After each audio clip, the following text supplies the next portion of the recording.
For having me once again. I would say that the issues that is affecting the power sector is majorly that of not adhering to the professional advices that are given by consultants, professionals who are desirous of making sure that the government has tried to improve the quality of power supply in the country. But then what is happening? The medium through which that objective is to be achieved needs to be improved upon.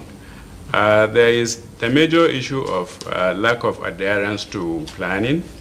Do we really have at the moment what you call a long-term plan, a medium-term plan, and then a short-term plan that is engendered to make sure that everything that is required to make sure that stable and reliable electricity power supply is achieved is not being put in focus. And I think the major issue is that there are quite a lot of documents that are intended to achieve those targets. But then are the people charged with the responsibility of ensuring those plans materialize, are achieved? I'm not sure that is happening. But it's never too late for that to be put in perspective. I know NTA has tried severally. We have had different discourse regarding ways and means to achieve stable power supply in Nigeria. But what really is happening? Is there the will? Once there is the will, there is the way. And I think the people who are charged with that responsibility of ensuring that we have steady power supply in Nigeria must be up to it. Look at the issue of the current installed capacity of 14,000 megawatts that we have had in the last how many years? 5 years or more, and then there is no leap from what the 14,000 megawatts installed capacity is meant to achieve. I think if we imbibe the culture of planning and ensuring that planning is a very important aspect of strategic plan, then we will have a sigh of relief. Look at the Renewable Energy Master Plan that was conceived many years ago. I do know that there are plans for the government to imbibe the culture of relying on renewable energy, wind, solar, hydro, and then there are plans that at the corridor of power that just need to be implemented. Why are those plans not being implemented? There are regional plans in the country, in the ministry, that is expected to generate, for instance, in the 6 geographical locations, they are supposed to generate a minimum of 10,000 megawatts of power.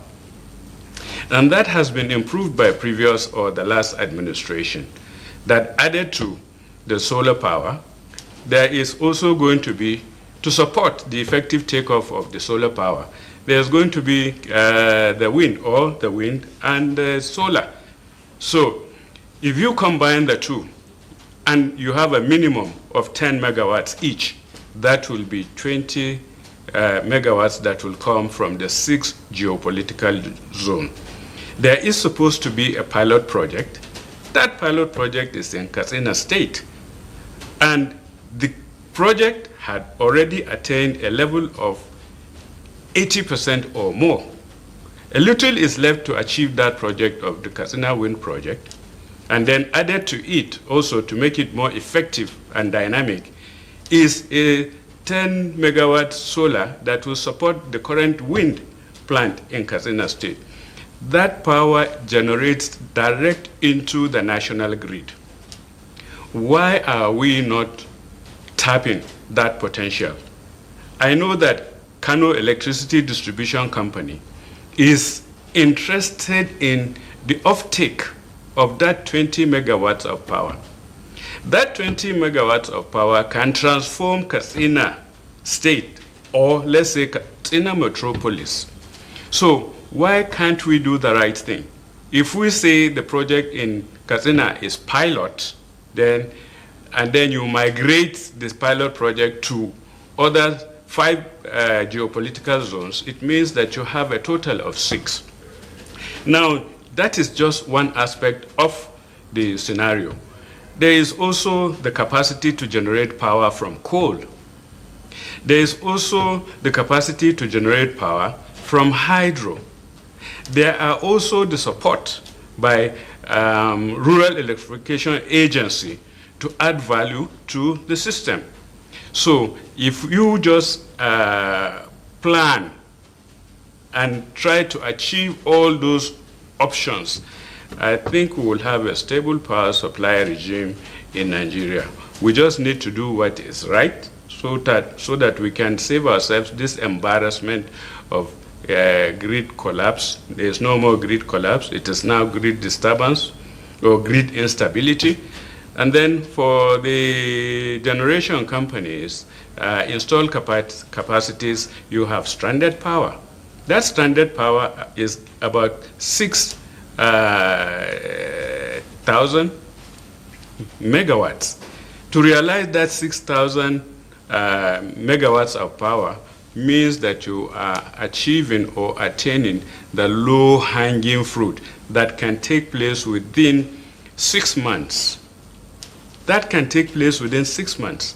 And for solar energy, for wind plant, that is a project that takes a minimum of 6 months.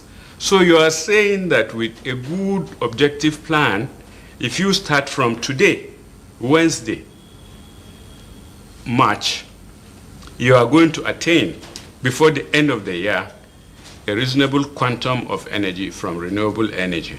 And I think that is the way to go. We have been having so many challenges that is coming from the gas supply, and then vandalism of the sector, and then also there is the vandalism of the transmission sector. That vandalism can be checked because we know that if you introduce the right technology to check those vandals through installation of CCTV on top of transmission towers, I think that will be the end of the game for the vandals. But why can't we do that? Why do we have, for instance, if a tower is vandalized, then you will replace the tower for an outrageous cost, when that replacement cost of a new tower is probably a quarter of the price of that replacement. Are we really serious in this country? Can't we help Nigeria to grow? Can't we help the masses of Nigeria to be masses of Nigeria? I think it's obvious that that plan and the will is not there. Thank you very much, Mr.